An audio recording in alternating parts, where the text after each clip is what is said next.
מה קרה בעולם הפנימי שלך בגלל העולם החיצוני הזה?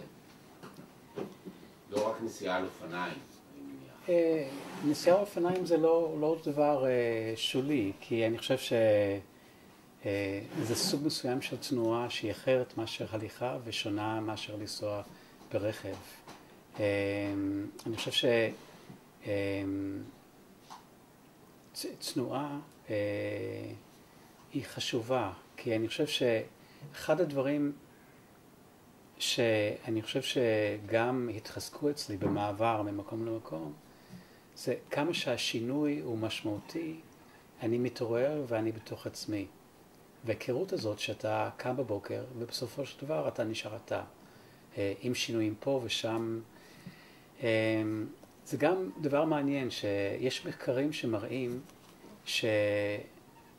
שזיכרון זה לא דבר קבוע.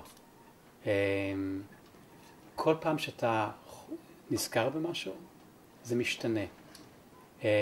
ושאתה נזכר בו יותר ויותר, זה משתנה יותר ויותר. וככה זה גם החיים, כי כמו שאני רואה את החיים שלי, כמו שאני מסתכל על דברים שהם טובים או בעייתיים, כמו שהסתכלתי על הזיכרון, על העבודה שלי, שעסק הרבה ועוסק הרבה בזיכרונות שלי. התהליך הזה הוא שינה משהו. ואני חושב שאחד השינויים הגדולים זה התיירות פנים.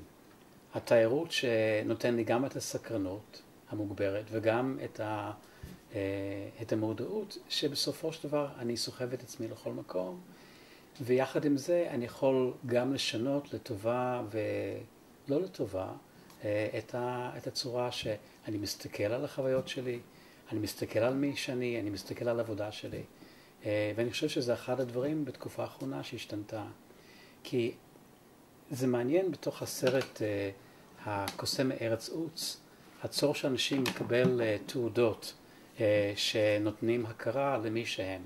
הטינמן רוצה לב, כי הוא כביכול נולד בלי, השני רוצה דיפלום, כי אין לו מוח מבחינה תפיסה אישית, השלישית רוצה להגיע הביתה, ומסתבר שתמיד הדבר הזה היה בתוך הכוח של עצמה. כמה שזה נשמע הוליוודית ופשטנית, אני חושב שאלה לקחים ומסקנות חשובות שאני מברך על הראייה הזאת בחיים שלי. אולי לסיום, יש צד טיפולי, רפואי, בתוך העבודה הזאת שהבאת,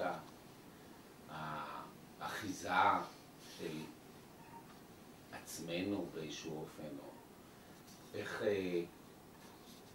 איזה מפה אנחנו רואים, מה המפה, מה הדקדוק שלה פה, של העבודה הזאת?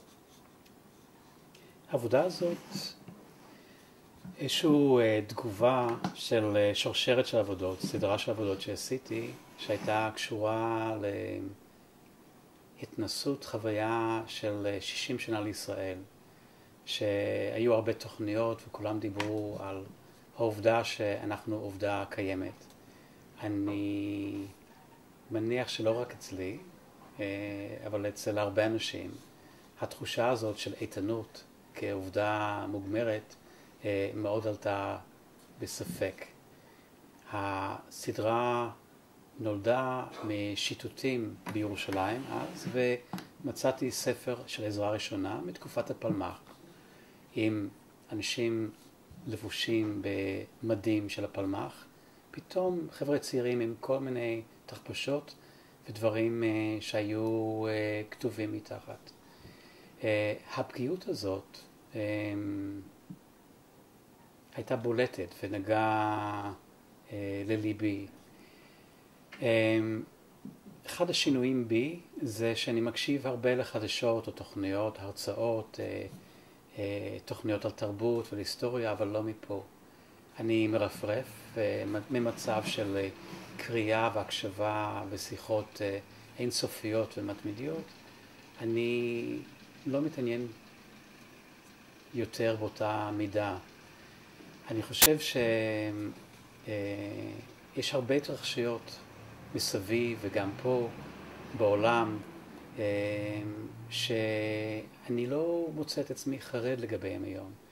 אני לא יכול לצפות מה שיקרה, אני לא שולט בזה, אני אחראי רק לקטע קטן אפילו בתוך החיים של עצמי, שזה אותו הרגע, שגם משפיע על איך אני רואה את העבר, ההווה ואת העתיד, ואני עוסק בשלי. זאת אומרת זו תקופה של הרבה קבלה עצמית, הרבה סכנות לגבי מה שקורה בחוץ, אבל לא את העיסוק התמידי עם מה שקורה. ואני רוצה להגיד שזה גם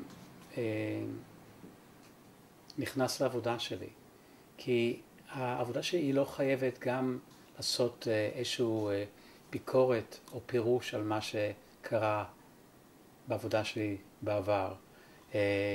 אני לא חייב גם את התחושה שזה לוקח אותי למקום חדש, כי באותה שפה, אותם 21, 22 אותיות, אתה בונה כל פעם את היקום מחדש, ויקום גם שלך. אז אני חושב שהשפה הזאת, האלף בית הזה, נותן לי כל פעם לברוא מחדש את איפה שאני נמצא ומי אני. Thanks. זה מחברים קצת.